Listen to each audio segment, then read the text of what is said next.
I've shared a lot on here about the places I've lived in Australia this year, but last month I took a lot of cool trips that I can't wait to rewatch and share. I was doing my 88 days of rural work before this, so I stayed in one place for 4 months, saved up money, and qualified for my second year visa. With only 2 months left to travel before my first visa expired, I had to choose the top places I really wanted to see. Australia is so overwhelming, of course, because of how big it is, and people will tell you what you have to see and what you don't need to see. But through experience, I've found that you can't take all those opinions to heart. What someone may hate about one city, another may love. It all comes down to what personally brings you joy when you travel. So while I did listen to advice people gave me, I never steered clear of a place just because someone said not to go, and I did a lot of research online beforehand. A year can go fast, and cost of traveling adds up. So I let go of that feeling of everything I had to see before the year was up and just focus on the things I personally wanted to fit in, because you can't always do everything, and that's okay. Trust me, no matter what anyone else traveling Australia says, it is okay. Traveling is one of the most personal experiences there is. The Whitsundays. The Whitsundays is a beautiful cluster of islands, beaches, water, and sand that is a natural phenomenon off the east coast of Australia. I was living just a 4-hour bus ride from these islands, so I couldn't move without seeing them in person. I couldn't find anyone to go with me, so I went by myself. I saw photos of the Whitsundays when I first got to Australia and dreamed of seeing them in real life. So this was at the top of my list. The racks above your head, Sarah, reading. However, when you get to Airlie Beach, which is the town you set off to the Whitsundays from, it's not just a short ride. I took another 40-minute bus and did a total of 2 hours sailing there and 2 hours sailing back. And there was just something so fascinating about how doing so much travel to see a beach for one day was so worth it. Some people stay on sailboats overnight for 3 nights, but with my fear of water, I was not interested in that. So I booked a day tour on a family-friendly boat where I could mingle with the middle-aged and the elderly rather than 18-year-old drunk people. So there is a tour for everyone. As some people noticed I kept to myself on the boat, they made an effort to make conversation and share their meals with me, which I thought was really kind. Being alone inevitably opens yourself up to interactions you wouldn't have if you were traveling with someone else. When we got off at the first beach, I was captivated by tourists coming and going from the multitudes of tour boats. I'm always enthused to see so many people gathering from all over the world who have an interest in seeing the same thing. These often become my favorite subjects to photograph, not the site itself, but the tourists captivated by the site. We did a 15-minute hike up to the top of a viewpoint so we could see the beautiful Whitsunday sand from above. As a solo traveler, I was amused by the conversations I overheard about Sydney versus Melbourne, how awful the hiking portion was, if people preferred to be on land or sea. I'm definitely a land person. Yeah. And I like to listen rather than intervene unless I'm invited to do so. Everyone's first impressions when they got to the top were similar. Wow.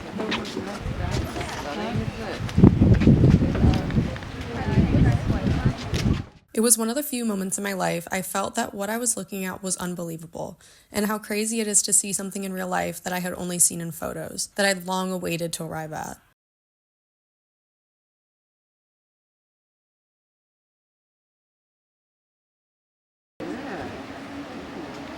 The highlights were told to us, of course. The sand is made of 98.9% pure silica. It's so pure you can clean your jewelry with it.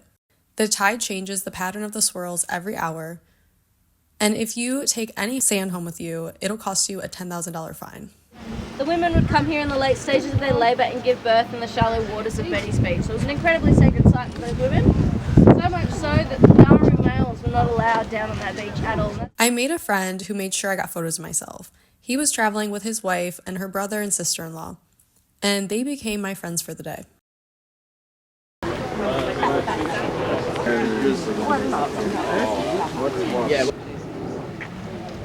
While I enjoyed the company when we went to Whitehaven Beach, where you can enjoy the sand on the ground, I wanted to get some more alone time.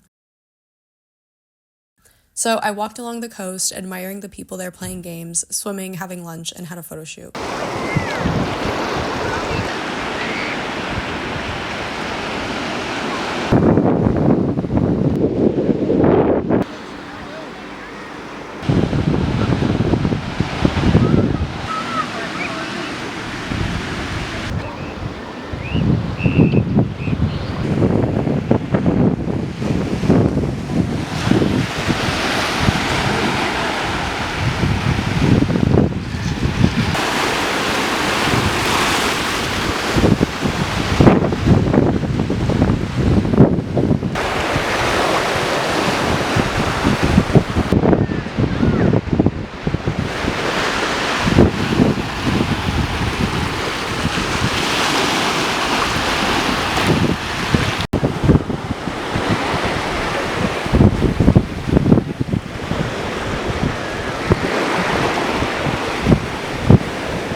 I don't know one person who said that this is not worth traveling to see, but again, I guess you'll just have to see it for yourself to know. Cairns. I loved Cairns. So many people told me they did not like Cairns, or they hated it, or there was nothing to do there, and it was just a place you go to see the Great Barrier Reef. But I thought the exact opposite when I was there. There was amazing food and museums, a special energy, more diversity, and interesting architecture. There are a lot of places in Australia that are physically beautiful, but I don't feel connected to in any way. But here there was an energy that I really adored. Kat and I took the train 6 hours north rather than the Greyhound bus, and it felt like being in an airplane on the ground, and we got beautiful views along the way.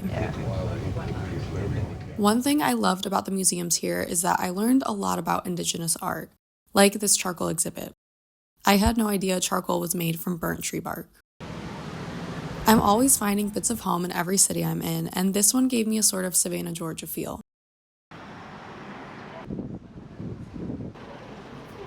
We ate a lot of Thai food on this trip. There are endless amounts of Thai and Vietnamese restaurants to try. Yeah, where are we? Okay, so we're in this Thai restaurant. Should we look around? Yeah. I don't know if I finished it in the The only thing I can eat without garlic is the pad see ew. What? We were trying to find places on Google, and then Kat was like, let's just use our eyes. Can you see the steam coming from it? Yes.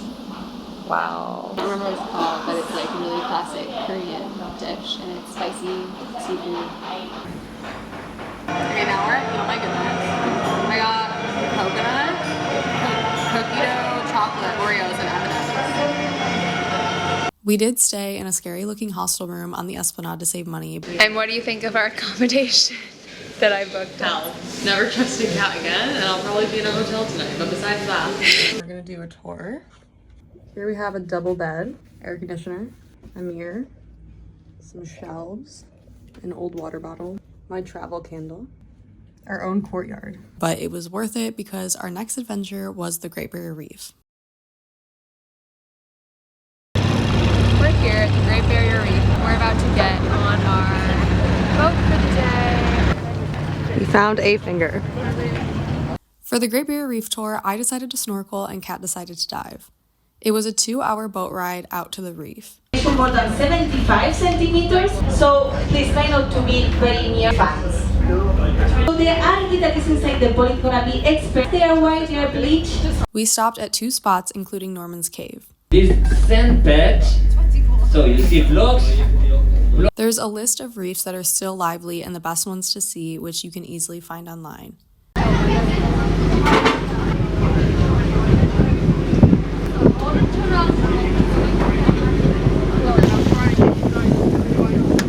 I did wonder about the impact these boat tours have on the reefs, especially when it comes to snorkeling and diving so close to them, which is probably something I should look into more.